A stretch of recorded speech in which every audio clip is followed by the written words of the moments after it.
Since 1 year ago, so many things have changed. Who could ever have imagined that we would have a global pandemic that caused our schools to close down and kids to do remote learning at home instead of going to school? And that parents would be working from home at the same time. Who would have ever thought that we'd be wearing masks every time we leave our houses? That all of our vacations would have been canceled? That we never got to see grandparents or cousins or newborn babies? And that we would completely change the way we do church? It has been disappointing, frustrating, and hard, and sometimes really lonely. But an amazing thing about people and other living beings is that we are capable of adaptation. Adaptation is the act or process of changing to better suit a situation. An adaptation can be structural. That means that something changes about our physical structure to better suit the situation. For example, some plants have adapted to life in hot, dry deserts by storing water in their short, thick stems and leaves. Giraffes have made a structural adaptation of growing long necks to reach the leaves in tall trees. An adaptation can also be behavioral. That means that living beings can change the way they act or respond to their environment. Gray whales have adapted to migrate thousands of miles every year as they swim from the cold Arctic Ocean in summer to the warm waters off the coast of Mexico in the winter. Gray whale calves are born in the warm southern water, and then they travel in groups called pods to the nutrient-rich waters of the Arctic.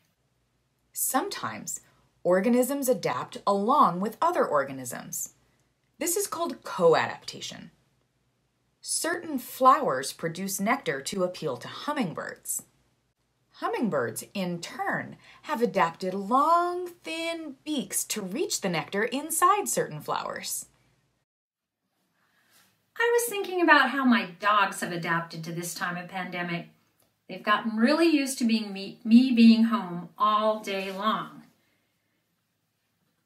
When I leave them alone, even for a few minutes to go to the grocery store, they get super anxious.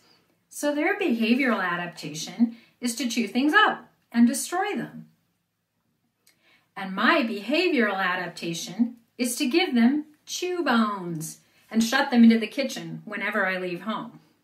We've felt changes like this in my family too. During pandemic, so much has been upsetting or just felt really different and uncertain. We found the kids that live in our house have adapted by seeking out a lot more hugs and snuggles with the grown-ups than they used to. All these hugs are important and good and full of love, but they can be a little much. Sometimes a lot much. We need some space too. So their dad and I have co-adapted by trying to find ways to say yes to this big need so we can all feel safe and cared for, but in a way that lets us focus on everything we need to do without so much interruption. Oh, hi. That is an awesome hug. You know what? Your class starts in 2 minutes and I'm working on a project. Let's see how many hugs we can squeeze in those 2 minutes and then each work on our own things, okay? Okay. 1, 2, 3, 4, 5, 6. Mwah. And Lauren and I have been talking about all the ways that we've adapted here at Foothills in our community. I'm amazed. I'm just amazed at how we've all strengthened our adaptation muscles this year. We've been creative, we've innovated, we've been flexible, and we've had a lot of fun in the process. We have gathered every Sunday on Zoom for big worship services as the whole Foothills community.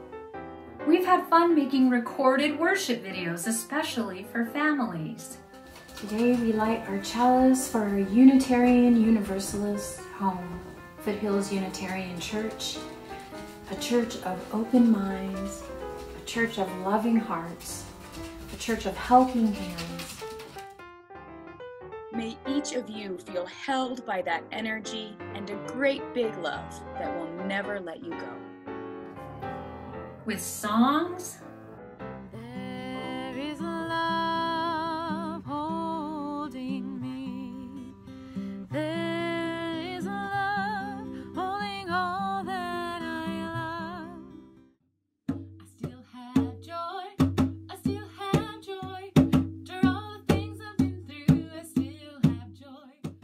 with stories.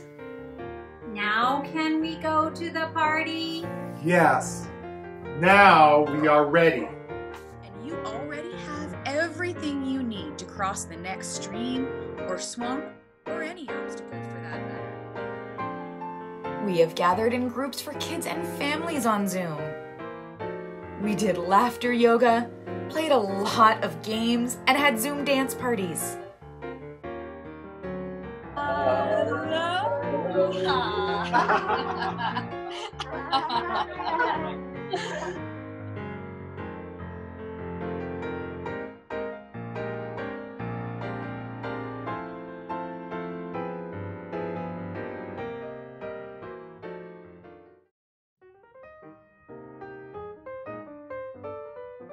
Our high school youth group has also gathered on Zoom, and sometimes we've gathered outside, wearing masks, just for fun and also to serve our community.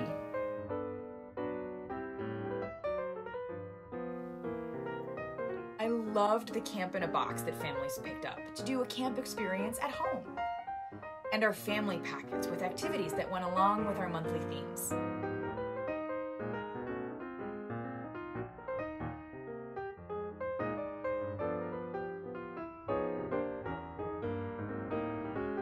And we launched our Family Room text subscription that sends messages of encouragement to parents. We have celebrated our Unitarian Universalist rituals in new ways. Remember when we all brought flowers to each other's doorsteps for flower communion?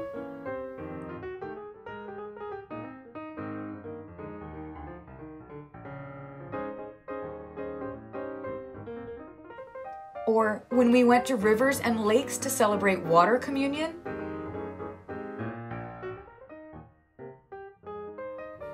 And we even did our Buckhorn Retreat game show online on Zoom. So won't you please stay for a little longer and host another edition of To Tell the Truth? Well, I'd be honored to do that. Chalice Woman, can I count on you to gather some panels of contestants together? I'm happy to help with that, Unitarian man. Then let's cue the theme music. Or how we turned our pumpkin carving night into a pumpkin tailgate party.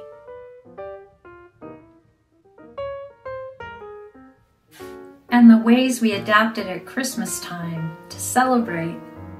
It was so much fun to host visits with Santa on Zoom. And this year's version of our nativity story was my favorite that we have ever done. We celebrated fire communion in a new way with our wall of remembrance and disappointment. One of my very favorite ways that we adapted was the kindemic. It was such a joy to pass on kindness to someone else and then receive it back. This year has been challenging, sometimes unbelievable and silly, sometimes discouraging and sad, full of things none of us expected, but also fun and filled with joy. I know that we're going to keep exercising the spiritual muscle of adaptation as we move into the coming year, because we're always changing.